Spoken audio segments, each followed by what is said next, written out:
नमस्कार दोस्तों, आप सभी का हमारे चैनल पर हार्दिक स्वागत है। आज हम आपको भारत के महान संत बाबा लाल दयाल जी के जीवन के बारे। लाल दयाल जी का जन्म वर्ष 1355 माघ शुक्ल पक्ष द्वितीय विक्रम संवत 1412 में पंजाब के लाहौर के पास कसूर गांव में हुआ था, जो कि अब पाकिस्तान में है। बाबा लाल दयाल जी के पिता का नाम बोहरलाल और माता का नाम कृष्णा देवी था। एक दिन उनके माता पिता उनके नामकरण के लिए उन्हें एक ज्योतिषी के पास लेकर गए। ऋषि ने बच्चे के राशि चिन्हों का अध्ययन किया और उसे लाल नाम दिया और बताया कि वह एक दिव्य संतान है, जिसके चेहरे पर तेज चमक है और सभी लक्षण दर्शाते हैं कि सर्वोच्च भगवान अपने सभी गुणों की स्थापना के साथ प्रकट हुए हैं। अपने बचपन के दौरान वह गाय चराने जाते थे। अन्य बच्चों से विपरीत अपनी गायों के चरने के दौरान वह आध्यात्मिक सच्चाई के बारे में खुद से सवाल करते थे। एक दिन वह धूप में सोने के लिए चले गए, तब शेषनाग ने उन पर छाया की। वहां से गुजर रहे महात्माओं के शोर के कारण बच्चा उठ गया। उसने देखा कि एक महात्मा अपने पांव के तलों पर चावल पका रहे हैं। यह देखकर बच्चा हैरान रह गया।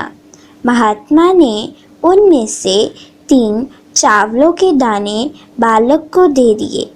जब यह 3 दाने बालक ने ग्रहण किए, तब उन्हें दिव्य ज्ञान की प्राप्ति हुई। उन्होंने अपने गुरु चेतन स्वामी की तलाश में 8 वर्ष की आयु में अपना घर छोड़ दिया और लाहौर चले गए।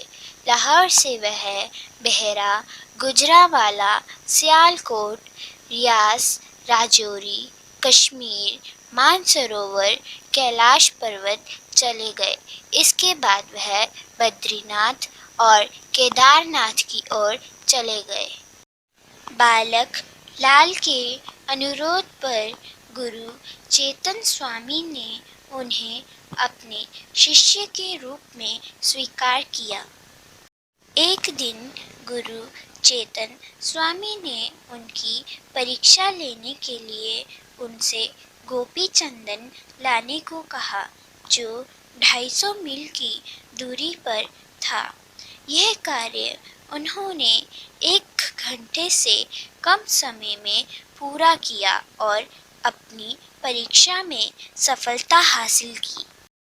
श्री बाबा लाल जी विभिन्न धार्मिक स्थानों पर अपनी शिक्षा और तीर्थ यात्रा पूरी करने के बाद सहारनपुर पहुँचे। उन्होंने इस स्थान को संजोया और वहाँ रहने लगे। सहारनपुर में रहते हुए बाबा लाल दयाल जी हर रोज हरिद्वार में गंगा स्नान करने के लिए जाते थे।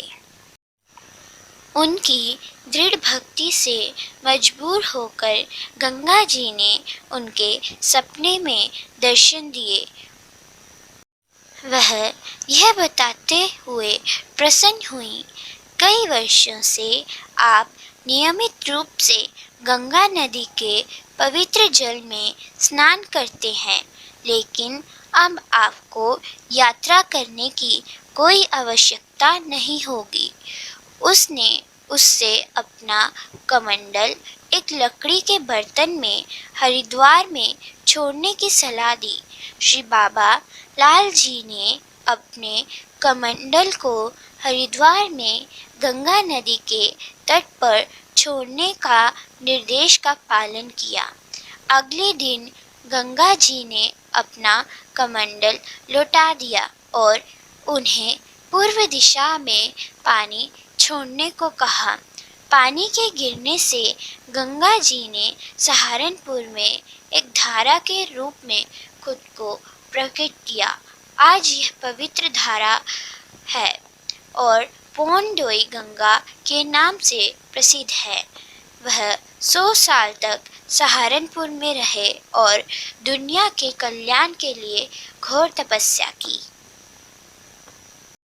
भक्तों की संख्या में वृद्धि के कारण उन्होंने पंजाब की ओर बढ़ने का फैसला किया और बटाला के पास कलानौर में उन्होंने शांति पाई, जहां किरण नदी में उन्होंने कई वर्षों तक जलाशय आसन करके महान तपस्या की।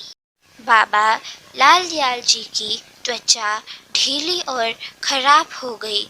उनकी चमत्कारी शक्ति से उन्होंने खुद को युवावस्था में बदल लिया।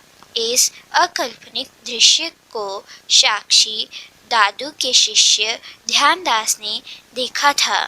वह उनकी शरण में चले गए। ध्यानदास को बाबा लाल जी के लिए धर्मोपदेश की आवश्यकता महसूस हुई, क्योंकि भक्तों की संख्या में भारी वृद्धि हुई थी। उन्हें श्री बाबा लाल जी के सहमति से आश्रम के लिए एक एकांत जगह की तलाश थी। वह कलानौर के पास एक सुंदर जगह खोजने में सक्षम थे और सद्गुरु श्री बाबा लाल जी के लिए एक धर्मशाला का निर्माण किया गया। श्री बाबा लाल जी, श्री ध्यानदास जी, श्री गुरमुख लाल जी और श्री काशीराम जी के साथ इस स्थान पर पहुँचे और वह सौंदर्य और शांत वातावरण से इतना प्रभावित हुए कि उन्होंने अपने शिष्य के नाम पर इसे ध्यानपुर नाम दे दिया। श्री बाबा लाल जी अपने शिष्यों के साथ ध्यानपुर में रहने लगे। ध्यानपुर में श्री बाबा लाल जी की दिव्य उपस्थिति की खबर दूर दूर तक फैल गई। परमपिता भगवान श्री बाबा लाल जी के दिव्य दर्शन के लिए विभिन्न दिशाओं से लोग ध्यानपुर आए। बाबा लाल दयाल जी ने 22 गद्दियों की स्थापना की और इन गद्दियों में से प्रमुख शिष्यों को नियुक्त किया। एक बार जब राजकुमार दारा शिकोह मुगल सम्राट शाहजहां के बड़े बेटे उदास थे और 1653 में खंडहर लड़ाई में हार के कारण अपने पिता शाहजहां का सामना करने का साहस नहीं कर पा रहे थे, उन्होंने लाहौर में रहना शुरू कर दिया। अपने उदास राज्य को देखते हुए शाहजहां मीरा मुंशी चंद्रभान ब्राह्मण ने दारा शिकोह को सलाह दी कि वह श्री बाबा लाल जी से मिले। उनकी प्रशंसा सुनने पर वह प्रभावित हुए और श्री बाबा लाल जी के दर्शन करना चाहते थे। श्री बाबा लाल जी के साथ उनकी मुलाकात के बाद वे दिव्य प्रभाव से आकर्षित हुए और उनकी रहस्यमय शिक्षाओं से प्रेरित थे। श्री बाबा लाल जी और दारा शिकोह के बीच हुई बातचीत को बाद में नादिर-अन-निकित के रूप में संकलित किया गया। जब शाहजहां ने दारा शिकोह द्वारा श्री बाबा लाल जी की दिव्यता और महिमा के बारे में सुना और उनके साथ अपने ज्ञानवर्धक साक्षात्कार के बारे में बताया, तो उन्होंने भी श्री बाबा लाल जी की वंदना शुरू कर दी। एक बार शाहजहां ने श्री बाबा लाल जी के साथ प्रलय और महाप्रलय देखने की इच्छा की। श्री बाबा लाल जी शाहजहां और उनके 4 बेटों और कुछ भक्तों के साथ दिल्ली के लाल किले के ऊपर उच्च टावर सम्मान बुर्ज पर चढ़ गए। तब श्री बाबा लाल जी ने कहा, देखो प्रलय आ रही है। सबसे पहले इसने लकड़ी के टुकड़ों, फिर आग और उसकी चिंगारियों की बारिश की। आग की लपेट सम्मान बुर्ज जितनी ऊंची थी। लोग डर गए और चिल्लाने लगे। फिर बारिश होने लगी। पूरी जगह भर गई थी। पानी मीनार के शिखर को छू गया। लोग उनका अंत देख सकते थे। शाहजहां ने श्री बाबा लाल जी से उन्हें बचाने का अनुरोध किया। तब उन्होंने अपने सामने एक नाव देखी। श्री बाबा लाल जी ने बादशाह शाहजहां को लोगों को नाव पर रहने की अनुमति देने की सलाह दी। अशुद्ध आत्माएं उस नाव पर सवार हो गईं, जो कुछ दूरी पर डूब गई। केवल शाहजहां, उसके 4 बेटों और कुछ भक्त बच गए। एक बार शाहजहां ने श्री बाबा लाल जी को सोने के सिक्के भेंट किए। श्री बाबा लाल जी ने उनसे आंखें बंद करने को कहा। ऐसा करने पर उनसे पूरी जमीन को सोने से चमकाया।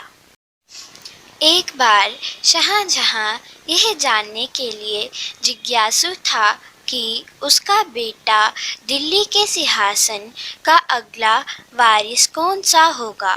उन्होंने बाबा लाल जी से अपनी जिज्ञासा का समाधान करने का अनुरोध किया। श्री बाबा लाल जी ने अपना पवित्र वस्त्र फैलाया और दाराशिकों को इस पर बैठने के लिए कहा, जिससे उन्होंने यह कहते हुए मना कर दिया कि उनमें कोई साहस नहीं है, और उनके बड़े भाइयों ने भी उनका साथ दिया और बैठने से मना कर दिया। दोस्तों, यह ਜਿਹੜਾ प्राचीन ਤੇ पुरातन खूह ਹੈਗਾ ਹੈ, ਇਸ ਥਾਂ ਤੇ ਬਾਬਾ ਲਾਲ ਜੀ ਜਦ ਧਿਆਨਪੁਰ ਆਏ ਸੀਗੇ ਤੇ ਇਸ ਥਾਂ ਤੇ ਇਸ ਖੂਹ ਦੇ ਪਾਣੀ ਰਾਹੀਂ स्नान ਕਰਿਆ ਕਰਦੇ ਸੀ ਤੇ इसी खूह ਦਾ पानी इस्तेमाल ਕਰਦੇ ਸੀ। फिर औरंगजेब को आदेश दिया गया। वह उठकर श्री बाबा लाल जी के चरणों में झुक गया और बैठ गया। श्री बाबा लाल जी ने शाहजहां से कहा कि उसने दिल्ली की सिंहासन फैलाया था, जिस पर केवल औरंगजेब सहमत था, जबकि अन्य उनसे मना कर दिया। लेकिन इससे शाहजहां दुखी था। श्री बाबा लाल जी ने उन्हें चेतावनी दी कि उनके इनकार के परिणाम विनाशकारी होंगे। दाराशिकों का श्री बाबा लाल जी के प्रति विशेष आकर्षण था। औरंगजेब हमेशा श्री बाबा लाल जी का अपमान करना चाहता था और उससे अलग अलग रास्ते और साधन मिल जाते थे, लेकिन वह हमेशा असफल रहता था। श्री बाबा लाल जी अपने बार बार के निमंत्रण पर औरंगजेब से मिलने नहीं गए। श्री बाबा लाल जी के निमंत्रण पर मना करने के कारण वह उग्र हो गया और उन्होंने अपने कुछ परिचारकों के साथ ध्यानपुर में श्री बाबा लाल जी के दर्शन करने का निर्णय लिया। जब वह ध्यानपुर पहुँचे और जैसे ही उन्होंने ध्यानपुर में प्रवेश द्वार की ओर कदम बढ़ाया तो वह सभी अंधे हो गए, लेकिन पीछे देखने पर वह देखने में सक्षम थे। उनके बार बार के प्रयास पर ऐसा कई बार हुआ। अपने सभी परिचारकों के साथ औरंगजेब डर गया और अपनी गलती के लिए माफ़ी मांगी। फिर उन्होंने श्री बाबा लाल जी के सामने खुद को प्रस्तुत किया और अपनी क्षमा मांगी। ध्यानपुर में जब श्री बाबा लाल जी ने पृथ्वी पर अपना कार्य पूरा किया तो उन्होंने प्रकट किया कि वे अपने ज्ञानियों में सदा प्रकट और निवास करते हैं और अपने दिव्य उत्तराधिकार के माध्यम से यह ग्रह पर मौजूद रहेंगे। 1655 में कार्तिक शुक्ल दशमी विक्रम संवत 1712 अपने अवतार के उद्देश्य को पूरा करते हुए वह अपने शाश्वत निवास पर लौट आए। बाबा लाल जी ने इस धरती पर 300 साल बिताए और सनातन धर्म का विकास किया। अगर हमारे द्वारा बताए गए इतिहास में कोई गलती हो तो हमें माफ़ करना, और अगर आपको ये वीडियो पसंद आई हो तो चैनल को लाइक, सब्सक्राइब और कमेंट करना ना भूलना। जय बाबा लाल दयाल जी। आज की इस वीडियो में हमने आपको बाबा लाल दयाल जी की पावन भूमि ध्यानपुर के दर्शन कराए।